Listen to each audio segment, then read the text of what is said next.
hari ini. Ya, kayak sharing ya gitu, apa yang sudah pernah diteliti oleh para kaum akademisi.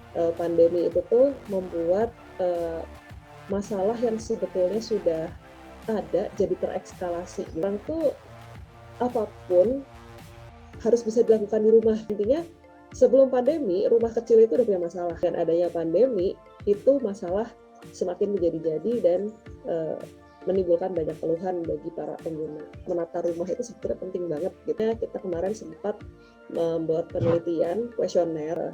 Data-datanya seperti yang bisa dilihat di layar, ada sekitaran 160-an, 150-an lah responden yang sudah berpartisipasi memberi kita insight tentang apa yang terjadi di rumah mereka yang kecil selama pandemi. Selama pandemi itu sudah ada perabot yang bertambah, baik besar ataupun kecil gitu. Dan masalahnya adalah kalau perabotnya nambah berarti harus disimpan di mana tuh perabotnya gitu, sementara luasan yang tersedia kan tidak bertambah. Yang masalah yang dialami itu biasanya terjadi pada saat jam-jam produktif. Ada beberapa poin yang kami temukan. Ternyata si kondisi konflik itu paling sering terjadi kalau ada satu furnitur yang mau dipakai bersamaan. Secara ruangan, tempat-tempat yang sering terjadi ketidaknyamanan itu adalah tempat yang bisa buat berkumpul. Keluhan paling tinggi itu katanya suara. Yang sering banyak keluar itu adalah keluhan untuk bagaimana supaya rumahnya rapi, capek nata barang, capek ngebersihin barang gitu. Semakin banyak kebutuhan ya semakin banyak barang ya semakin tinggi juga nanti tagihannya gitu. Termasuk juga nanti juga di temperatur gitu. Nah, di sini pun juga manusia juga mengeluarkan panas. Ini tuh membuat suatu ruangan tuh tambah semakin gerah gitu. Rumah itu polisinya nggak kelihatan gitu, tapi itu kalau misalnya nggak diatasi secara segera gitu, nanti bakal adanya penyakit. Kalau misalnya pun kita menimbun terlalu banyak barang, itu juga bakalan ada hama di dalam rumah kita. Emang butuh menghirup udara segar sejenak, karena kalau nggak kita keracunan dari rumah kita sendiri dan burnout lah, stres lah gitu. Solusinya itu sebenarnya kan udah familiar ya, ini desain convertible. Lagi mungkin ini lebih kecil skalanya, furnitur multifungsi. Ini mungkin lebih approachable untuk kondisi kita di Indonesia. Cuman terus solusi lain, kalau emang udah nggak ketolong lagi, ya udah renovasi. Kalau kita mau tanpa biaya, mau nggak mau yang kita ubah itu adalah perilakunya melalui penataan rumah itu sendiri. Apakah metode ini tuh cocok untuk culture kita atau tidak? Sekarang kita lihat dari psikologi. Kalau gitu misalnya kita punya barang-barang terus, kita tuh nimbun nggak sih? Psikolognya sendiri, dia itu bilang hoarding itu ada hubungannya sama luas ruang yang kita punya. Rumah kita tuh kecil banget, terus kita pengen punya ratusan baju, terus sampai kita nggak bisa ngapa-ngapain gitu ya, sampai sirkulasi kita jalan tuh susah, atau kita jadi nggak punya tempat untuk naruh barang yang lain, sampai terhambat gitu di bagian yang lain, itu artinya kita sudah hoarding.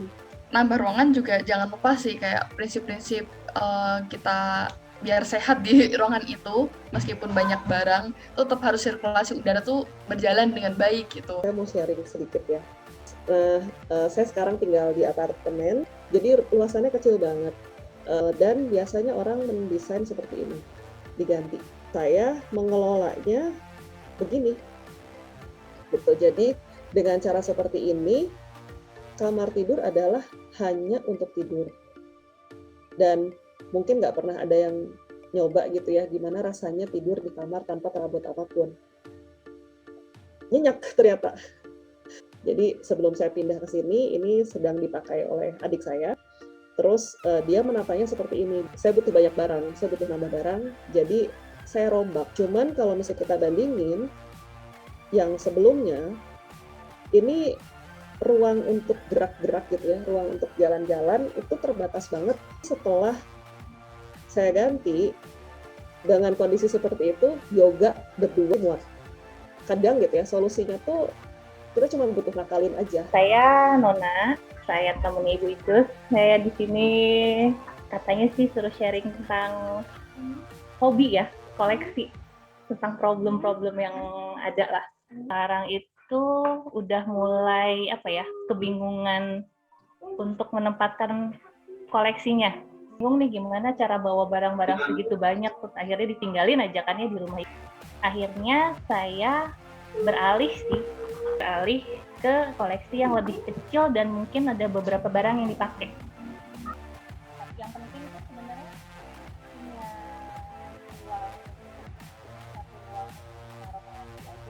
Mungkin dari Bapak Ibu yang lain ada yang ingin ditanya. Area kerja gitu ya. Jadi kadang-kadang saya sama anak saya malah yang rebutan gitu. Anak saya kadang-kadang pindah ke meja makan misalnya.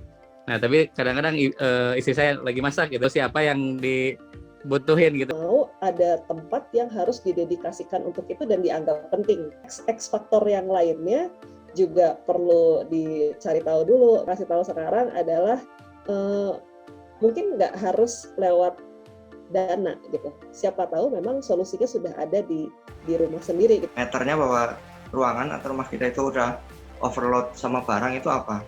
Saya jualan online dan saya tipikal yang saya suka kalau rumah saya rapi gitu. Saya jadikan untuk satu barang dagangan plus jadi tempat photo session, Bu. Ketika saya pengen fotonya itu terlihat tampak bagus dan cantik, saya akan keluarin barang-barang saya.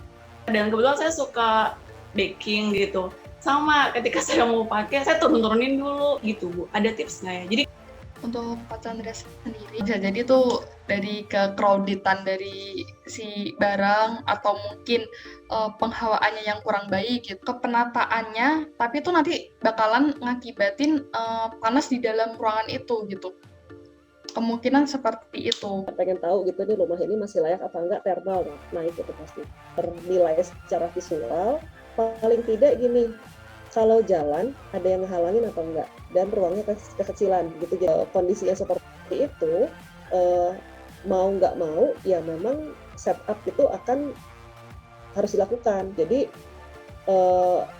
nah itu apakah benar-benar barang dan space-nya emang betul-betul nggak cukup atau ada faktor pola hidup di masa lalu yang kayaknya tuh susah banget gitu diterapin ke sekarang gitu.